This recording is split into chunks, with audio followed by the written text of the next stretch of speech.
ప్రపంచ ఆదివాసీ దినోత్సవం సందర్భంగా మంచిర్యాల జిల్లా కేంద్రంలోని ఐబీ చౌరస్తాలో ఆదివాసీలు ఘనంగా వేడుకలు నిర్వహిస్తున్నారు.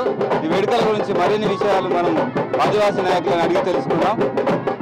చెప్పండి, మీరు ఈ కార్యక్రమం ఈరోజు ప్రపంచ ఆదివాసీ దినోత్సవాన్ని పురస్కరించుకొని ఈ మంచిర్యాల జిల్లా కేంద్రంలో ఏదైతే మా ఆదివాసీ సంస్కృతి సాంప్రదాయాలతోటి ఇక్కడ ఈ యొక్క వేడుకను జరుపుకోవడం జరుగుతూ ఉన్నది.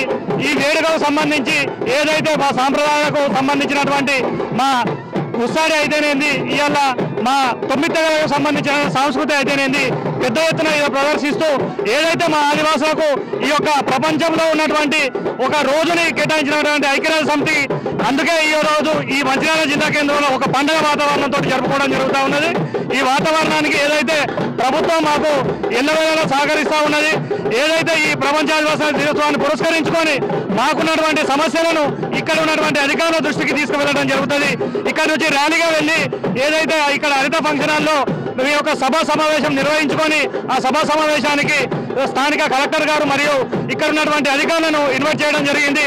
వారు వచ్చి ఈ యొక్క సమావేశంలో మాకున్నటువంటి సమస్యలను పరిష్కరించే విధంగా వారు మాకు సహకరించాలని మీ ద్వారా కోరుతూ ఏదైతే ఇక్కడికి జిల్లా నలుమూలల నుంచి పెద్ద ఎత్తున తరలి వచ్చినటువంటి మా ఆదివాసులకు సౌకర్యార్థము ఇంకా మెరుగుపరిచి మాకు ఇంకా అధికారికంగా పెద్ద ఎత్తున ఈ సమావేశాలను ఏర్పరిచే విధంగా ప్రభుత్వం చూడాలని తమరి ద్వారా కోరడం జరుగుతూ ఉన్నది. ఏ సమస్యలు ఉన్నాయి ఆదివాసీలకు? ఆదివాసీల సమస్యలు తీర్చడానికి మీకు ఎలాంటి? ముందుగా ఆదివాసులందరికీ ఆదివాసీ ప్రపంచ దినోత్సవ శుభాకాంక్షలు. ఈరోజు మనం చాలా ఘనంగా ఆదివాసీ దినోత్సవం జరుపుకోవడం జరుగుతుంది. ముఖ్యంగా ఏంటంటే ఆదివాసులకు చాలా కష్టాలు ఉన్నాయి, చాలా బాధలు ఉన్నాయి.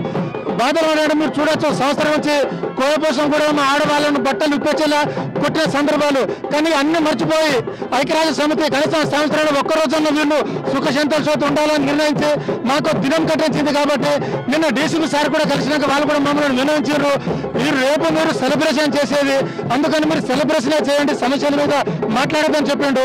అందుకని మాకు ఎన్ని బాధలు ఉన్న దిగమింగి ఈ ఒక్కరోజున్న ప్రశాంతంగా ఉండి సెలబ్రేషన్ చేద్దామని మా జిల్లాలో ఉన్న 9 తెగల ఆదివాసులు వాళ్ళ సంప్రదాయాలతో రావడం జరిగింది.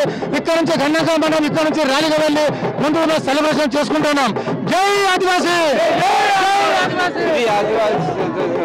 తెలంగాణ ప్రభుత్వం ఆదివాసీల సమస్యలు పరిష్కరించాలని, ఆదివాసీల హక్కుల కోసం ఎప్పుడు పోరాడతామని తెలియజేస్తున్నారు.